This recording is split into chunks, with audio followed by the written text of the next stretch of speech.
Nobody can change genders. It's impossible. It's delusional. It's a mental illness. السلام عليكم ورحمة الله وبركاته. لما أصحاب شرفت بدن سودو هذا مركلي وسودو هذا مقال كله ولكن صاحب كان اسمه نوسي channel كوسو برو مركلي وحني دلنا يوكم 60 سيد مرول بعد الله ساعة مقال هذا channel كان كسودينو سيد هذا الله جرينسان وشر جرينسان قفكي كوعزوبة channel كادو كسب بيري وحن كلنا هاي سودو حيوان كسيدو يهاب ما أنت وحن كجاه الليلة مركا أرينتان إلى موقعه إنه أباهن تاي مركزي كهذا هدي هان لهاد يعني أريم بنانك مركزي نججرو أنا جن قصينين سوماليا هنا مدينة إحنا جتابنين يعني وجري لهيدنا نوجه هذا مركزي قابة يعني waxyaabaha adduunka ka dhaca oo kale marka arintan maadaama hadda anaga ayna soo saameysay oo Soomaaliyahan ugu dhex jirto oo ay jiraan dad Soomaaliyeed oo af Soomaali ku hadlayo oo yani arimahan oo kale ku kacay oo maaragtay markaasi hadana influencer-yaal oo social media ku jiro xitaa laga yaabi karo marka dhalinyaro kale yani sheedaan intuu waxaas u sheegay yani hadii wixii laga wacyi gelin lahaaba ay ka digtoonaan lahaayeen oo ka joogi lahaayeen oo dhinacooda kala saxda ay heli lahaayeenba intay kuwani dhiirigeliyaal ay qodaan oo maaragtay markaas sababi karta inay ayaga raacaan ayaa waxaan isiri barnaamijkan inuu muhiim u yahay inaan bal aan maaragtay ku sheegno in dadkii barnaamijkaniba ugu horeeyay oo sameeyay oo xitaa daa oo hadda la duqoobay yani qaabka uga shalaynayaan iyo waliba waxa markaasi ka qabsaday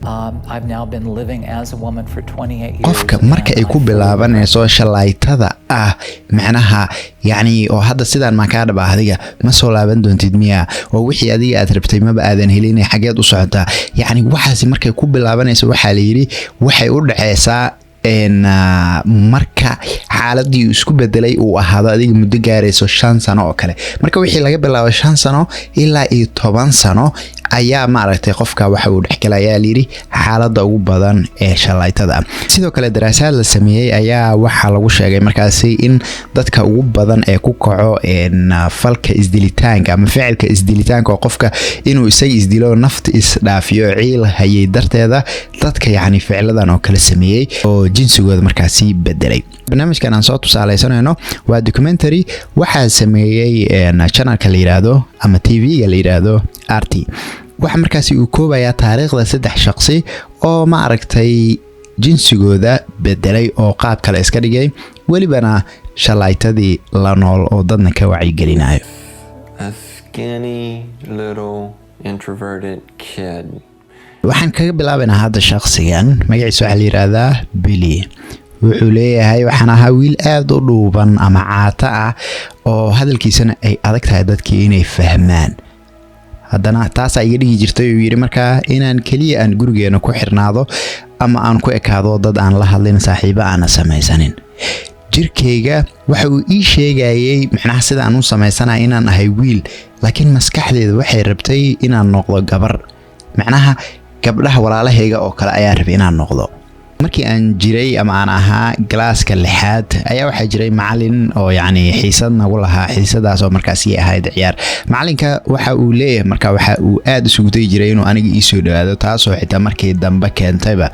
inuu i faraxumeeyo First off, my name is Renee Jax and I'm an author. I've written 8 books. qofka labaad aydan magaceedu waxa la yiraahdaa Renee Jax waa qoraa waxay qortay 4 book waxay tiri markaa 3 kamid ah buugagteeda waxay ka hadlayaan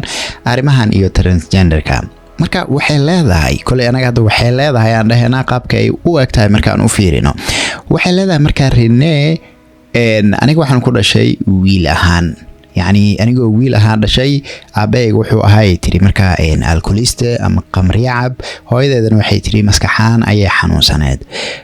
marka waxay ka dhigan tahay qaab dayacayaan ku soo koray sawirkan hadda arkaysaan waa Renee xilliga wiilka ahayd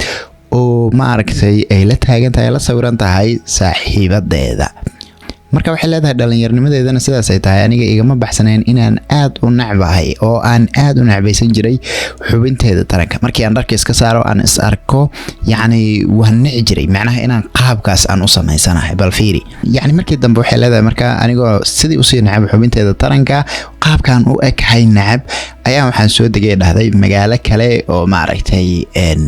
yani dadkani oo la yiraahdo LGBT-ga ay ku badan yihiin ama ay deganaayeen. magaaladii aan soo degay tiri markii aan soo degay waxa markaa fuul aan u go'aansaday inaan iska dhigo gebi ahaanba dumar. waxaa rabtaa adiga qaabkii markii aad iska dhigtay inaad nin ma aragtay markaasi aad la sheekaysato oo aad xiriir la samaysay tiri. marka ninka aad xiriirka la samaysana dee qofkii isla markii hore kama dhihaysid. su-aasha waxay noqonaysaa markaa adiga ma qof dumar ah tahay mise qof dumar iska dhigayaa tahay.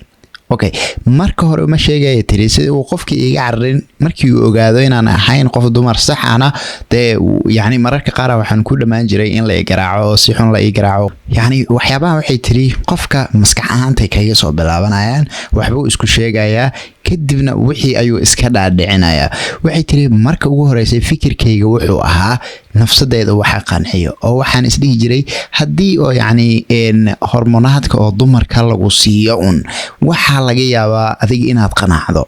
nafsadaada waxaad ku qanacdida raadinaysaa. marka waxay tiri haddana markii taas aan qaatay kadib haddana waxaan isdhihi jiray dhahday haddii oo yani codkan oo weyn oo codka ragga ah haddii lagaa yareyn lahaa oo cod dumar ay yeelan lahayd way fiicnaan lahayd ayadana. haddana waxay tiri yani arintii haddana markaas ii hagaagtay dhahday codkaygu wuu isbedelay.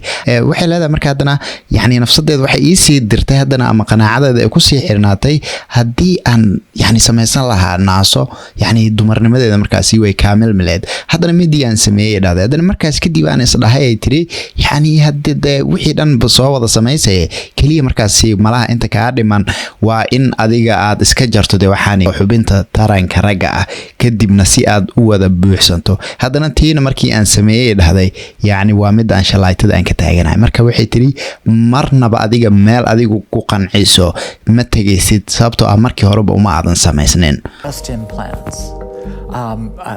That's all I need. It's never enough. Walter waxa uu u noolaa sida qof dumar ah 8 sano. macnaha waxa uu iska dhigay qof dumar ah 8 sano ayuu qaabkaasi u noolaa. yani inuu iska daayay oo uu soo laabtay hadda kaliya ma ahane waxa sidoo kale uu yahay qof oo activista markaasi dadka ka waaniyo oo ka wacyigeliyo arimahaas oo kale inay ku kacaan. caruurnimadeeda aan xasuustaa ayuu yiri waxaan aadi jiray guriga ayeeyday markii aan tagana de waa iska kay jecleed oo wax walba inaan sameeyo waa iska kay ogolaad. kadibna ma aragtay de anigoo iska ciyaaraya mar waxaan xirtay dhar binki ah oo markaasi de oo gabdheed. dharkii markii aan xirtay yiri yani ayeeyday waxba ima aysan dhihin balse aniga waan jeclaaday uu yiri marka aan dharkaas xirtay. haddana wuxuu yiri marka mar walba gurigaas markii aan ku soo laabto waan jeclaan jiray oo ma basugi kari jirin ba inaan guriga ayay tago oo aan dharkii aan xirto. marka wuxuu yiri aabahayga ayaa arintaasi maqlay kadibna aad u xanaaqay mar dambe ima uusan ogolaan inaan tago guriga ayayday. kadibna wuxuu yiri marka de aniga waan xanaaqay oo wixii intaasi ka dambeeyay waxaan toos u sii galabade in aniga aan ahay gabar oo aan ba wiilba ahayn. wuxuu yiri aniga ugu horeysay aan bilaabay waxay tahay 13 jir markii aan ahaa magacayga bedelay uu yiri. mar walba niyadeeda taas ay ku taagneed uu yiri markii aan soo sii weynaadan waxaan bilaabay uu yiri yani hormonaadka oo dumarka inaan qaato. 1983 ayaana isbedelay uu yiri oo waxaan galay qaliinka. haddii ay noqoto qaliinkaas inaad gashid waxay ka dhigan tahay marka in xubintaada taranka la jaraayo. yani muuqaal ahaan waa laga yaabaa inaad soo laabatid sida odaygan oo kale hadda aan arkayno oo uu qof oo ma aragtay oday ah oo aan u ekeen qof dumar ah laakiin de xubintaada taranka iyo gudahaaga sida aad tahay ama inaad qof kale la falgasho marnaba ma soo laabanayso abadiyan. okay hadda marka Rene ma aysan soo laabanin oo muuqaal ahaan sideedii oo qofka dumarka ay u ahayd ay ku daqowday laakiin labadan qof kale ama labadan nin kale Billy iyo Walt waa ay soo laabteen. inkastoo yani guud ahaan markaasi sida oo xubintooda loo jaray